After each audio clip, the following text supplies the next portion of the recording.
কর্মসূচি আমাদের যেটা হচ্ছে, আমরা তো কিছু দাবির জন্য, কিছু ন্যায্য অধিকারের দাবিতে আমরা এই আন্দোলন শুরু করেছি।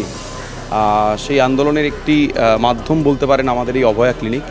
আমরা যেহেতু ডাক্তার, সেই দায়বদ্ধতা থেকে আমরা এই কালকে টেলিমেডিসিন স্টার্ট করেছিলাম।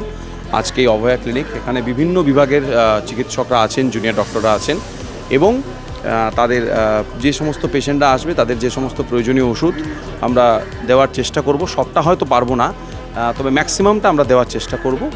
এবং টেলিমেডিসিন চলছে, অভয়া ক্লিনিক শুরু হলো, এবং দেখা যাক আর কত দূর কী করা যেতে পারে। না, এটা এরকম কর্মসূচি আজকে শুধু আরজিকর এখানে করছে, মেডিকেল কলেজ, এনআরএস, সিএনএমসি, প্রত্যেকটি এসএসকেএম, কেপিসি সবাই সবার জায়গায় নিজেদের মতো করে এই কমিউনিটিতে এই কাজটা করার চেষ্টা করছে আর কি করছে। আমাদের কাছে গত পরশুদিন কুমারটুলি সার্বজনীন দুর্গোৎসব কমিটির পক্ষ থেকে একটা প্রস্তাব আছে, আরজিকরের ডাক্তারবাবুরা যোগাযোগ করেছে, জুনিয়র ডাক্তারবাবু, সেই অনুযায়ী আজকে অভয়া ক্লিনিকের আয়োজন হয়েছে এবং সমস্তটাই করছে জুনিয়র ডাক্তার ফ্রন্ট। এরা এছাড়া কলকাতার আরও 8-9টা জায়গায় করছে সম্ভবত আজকের দিনেই।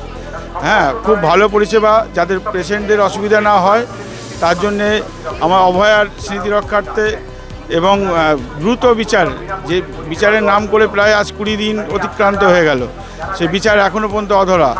খালি আসছে আর যাচ্ছে যে মেন কালপিট এবং যিনি হসপিটালকে নরকের ক্ষেত্র বানিয়ে রেখেছিলেন, সেই সন্দীপ ঘোষ, হ্যাঁ, তার কোনো ব্যবস্থা হলো না। তার বিভিন্ন রকম প্রতিবাদ এই জুনিয়র ডাক্তারের তরফ থেকে আছে এবং সাধারণ মানুষদের পক্ষ থেকে আছে। আমরা সমিতি, আমরাও এর প্রতিবাদ করছি। অতি অবশ্যই দ্রুত বিচার পাক অভয়া এবং জুনিয়র ডাক্তাররা তার কাজে ফিরুক, কিন্তু যাতে পেশেন্টের অসুবিধা না হয় তার জন্য পাড়ায় পাড়ায় এনারা স্বাস্থ্য পরীক্ষা শিবির করছে, তারই অঙ্গ হিসেবে আমাদের সমিতিতে এটা করছে। আমার সুগারটা একটু বেড়েছে, তার জন্য দেখাতে এসেছি, আর ভীষণ গা হাত পা ব্যথা, গা হাত পা কাঁপছে, ওই জন্য দেখাতে এলাম। খারাপ লাগে, ডাক্তার তো ভালোই এমনি চিকিৎসা করাচ্ছে। আমাদের এটা দোকান, ওই জন্য জানি, পাশাপাশি থাকি বলে। হ্যাঁ হ্যাঁ হ্যাঁ, একদম বিনা পয়সা। এই যে কাশি হচ্ছে, খুব অতিরিক্ত কাশি, ওই কাশির জন্য এসেছি, বুকে পেটে ব্যথা, কাশি।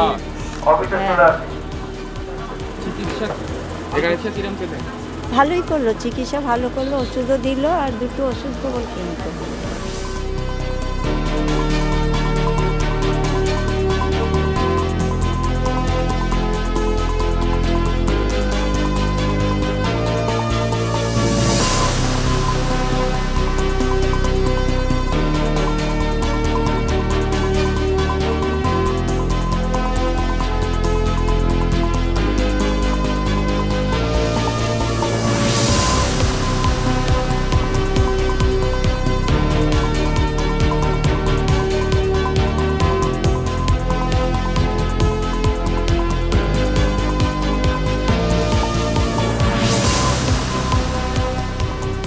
আজকে অভয়ের বিষয়ে 23 ডেজ হয়ে গেছে অলরেডি। তাও আমরা যেসব ডিমান্ডসগুলো রেখেছিলাম সেগুলো এখনো পর্যন্ত কোনো রকমের কিছু আমরা রেজাল্ট পাইনি।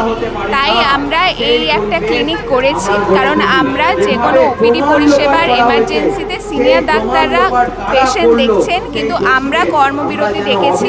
কিন্তু তাও আমরা দেখাতে চাই যে আমরা পেশেন্টদেরকে এইরকম কলকাতায় 5 রকম জায়গায় প্রত্যেকটা হাসপাতালেই জুনিয়র ডাক্তাররা পেশেন্ট দেখা শুরু করছেন। এটাই শুধু বলার জন্য যে রোগীদের জন্য, রোগীদের সাথে আমাদের আছি, আমাদের রোগীদের এগেনস্টে কোনো ক্ষোভ নেই বা ত্রুটি নেই। ওনারা যে আমাদের পাশে এসে দাঁড়িয়েছেন এতদিন, তাই আমরা ওটা রেসপেক্ট করছি এবং তাদের সমস্ত যাদের সমস্ত প্রবলেম আছে, যে কোনো প্রত্যেকটা ডিপার্টমেন্টের ডাক্তাররাই আমরা এখানে বসে আছি এই জন্যেই, যাতে সমস্ত রোগী পরিষেবা একদম সফলভাবে দেখা যায়। অত্যধিক নিচে নেমে গেছি, তারপরেও আজকে 23 দিন পেরিয়ে যাওয়ার পরও কোনো সুবিচার পাওয়া যায়নি, কাউকে ধরা হয়নি। কিন্তু উল্টো দিকে আমরা এটাও দেখতে পাচ্ছি যে আন্দোলনের প্রথম দিন থেকেই আমাদের পরিষেবা কিন্তু হাসপাতালগুলোতে সচল রাখা হয়েছে। শুধুমাত্র আমরা জুনিয়র ডাক্তারবাবুরা এই পরিষেবা থেকে নিজেদেরকে সরিয়ে নিয়েছি, কারণ আন্দোলনের স্বার্থে যাতে ভবিষ্যতে আরও এরকম একটা ঘটনাও না ঘটতে পারে, দোষীরা অবিলম্বে শাস্তি পায়। এবং আমরা আশা করেছিলাম যে বড়জোর 2 থেকে 3 দিনের মধ্যে এর সুরাহা হয়ে যাবে। আমরা নিজেরাও ভাবিনি যে আজকে 3 সপ্তাহ অতিক্রান্ত হয়ে যাওয়ার পরও এই আন্দোলন আমাদের চালাতে হবে। আমরা কেউই কাজে না ফিরে থাকতে চাই না। আমাদের কাজ হাসপাতালে পরিষেবা দেওয়া, এবং আমরা সবসময় চাইছি যে হাসপাতালের পরিষেবা ফিরিয়ে দিতে। কিন্তু আমরা আজকে রাস্তায় বসে থাকতে বাধ্য হচ্ছি এই কারণ আমাদের একটি দাবিও মানা হচ্ছে না, কর্মক্ষেত্রে মিনিমাম সুরক্ষা সুনিশ্চিত করা হচ্ছে না। তো সেই কারণে আমরা আজকে রাস্তায়। কিন্তু এটাও বলার যে একটা যে বিভ্রান্তিমূলক অপপ্রচার ছড়ানো হচ্ছে যে ডাক্তাররা রোগী স্বার্থের বিরুদ্ধে, ডাক্তাররা রোগীদের পরিষেবা দিচ্ছে না, গরিব মানুষ আজকে রোগী পরিষেবা থেকে চিকিৎসা পরিষেবা থেকে ব্যাহত হচ্ছে, রোগীরা চিকিৎসা পাচ্ছে না। আমরা বলতে চাই সেই কথাটা সর্বৈবভাবে মিথ্যা এবং বিভ্রান্তিমূলক। কারণ সিনিয়র ডাক্তারবাবুরা ওভারটাইম ডিউটি করেও সেই পরিষেবা সচল রাখার সমস্ত চেষ্টা করছেন, এবং সমস্ত হাসপাতালে সমস্ত পরিষেবা সচল রয়েছে, যা একাধিক মিডিয়াতেও প্রচারিত হয়েছে।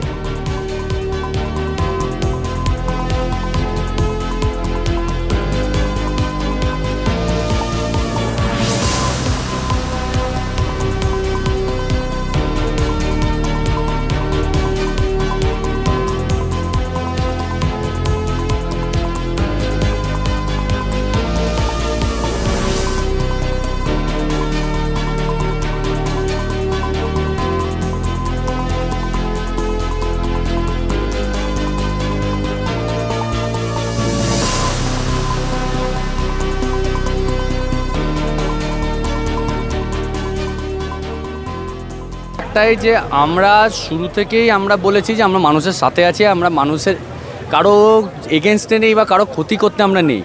এটা হচ্ছে এই যে মুভমেন্ট, এই মুভমেন্টেরই একটা পার্ট, যে আমরা মানুষকে দেখাতে চাই যে আমাদের এই বোন, যেমন আমাদের এই বোন আমাদের ছেড়ে চলে গেছে, এই বোনের স্মৃতিতেই এটা করা, যাতে মানুষের মধ্যে আমরা ছড়িয়ে দিতে পারি যে আমাদের বোন মানুষের মধ্যে এইভাবেই বেঁচে আছে। তাই জন্য নাম হচ্ছে অভয়া ক্লিনিক। এটা একটা হেলথ ক্যাম্প।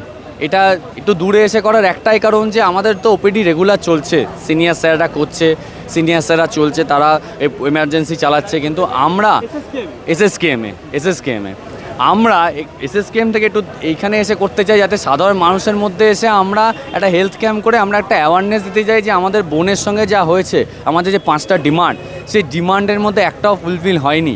যে মানুষকে আমরা এটাই বোঝাতে চাই যে আমরা তাদের সাথে আছি, তারাও আমাদের সাথে থাক।